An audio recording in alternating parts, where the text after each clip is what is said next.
from beyond the static.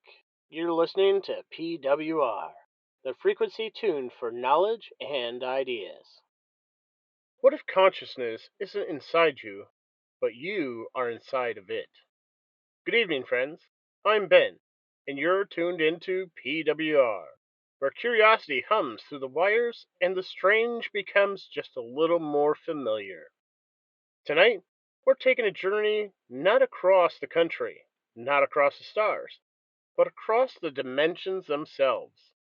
So settle in, relax, and enjoy the ride. Well, unless you're driving. In that case, keep your eyes open and watch out for the folks who aren't. Let's begin. To understand the fifth dimension, we have to start at the beginning, the very beginning. The first dimension is nothing more than a single point, a dot. Press your pencil to a sheet of paper. There it is.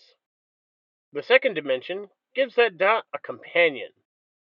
Add another point, draw a line between them, and suddenly you have length and width, a plane, a world of shapes.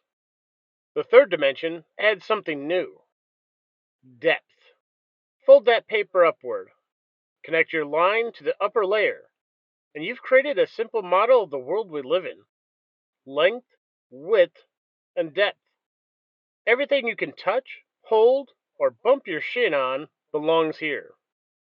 But if the second dimension is greater than the first, and the first is greater than the second, what comes next? Most folks jump straight to time, but time is just a measurement, like that old wooden ruler from grade school. It tells you how long something takes, but not what it is. The fourth dimension, in this model, isn't time at all. It's something greater than mass, something that can act upon mass. This is where electromagnetic, magnetic, and electromotive forces live. Invisible, but powerful. I call it persuasive energy. Rub your hands together. Go on. Build up a little static. Now hover your hand above that folded paper. With enough charge, the paper moves. It responds. It obeys. You can't see the force, but you can see what it does. That's the fourth dimension, the unseen persuader of the physical world. Now, if the universe is full of mass and persuasive energy, something interesting happens. Energy without control is chaos. Like an engine with no throttle, it runs wide open until it destroys itself. So something, somewhere, must regulate it. A governor, a controller, a dimension greater than the first four. Some call it the God particle. Some call it consciousness. I call it the fifth dimension. Think back to your hands. You didn't accidentally build up static electricity. You chose to. Your cells responded to a conscious decision. Your thoughts persuaded energy, which persuaded mass. In that moment, you were the fifth dimension acting on the fourth, a conscious regulator, a participant in a vast network of awareness woven through the universe. Here's the part most people never consider.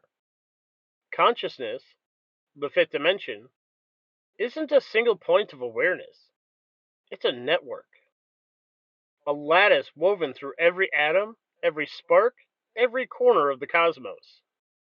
Every bit of mass contains persuasive energy, and every bit of persuasive energy contains a spark of consciousness. Rocks, plants, people, even the machines we build. The difference is focus. A rock can't direct its consciousness, but you can. And that brings us to something ancient wisdom has whispered for centuries. They say that whatever we focus on becomes our reality. Nothing is more true than this once you understand how the universe consciousness works. So make the right choices. Focus on the outcome you desire most, and it just might become your reality.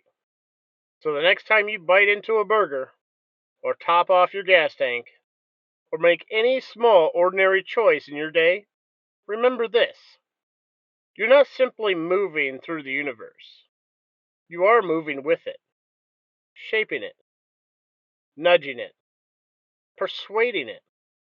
Because every choice you make is doing more than you think. Your choices are reshaping the field around you.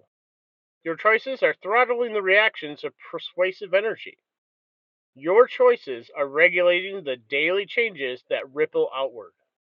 Your choices are controlling your own segment of the fifth dimension. And you're not doing it alone.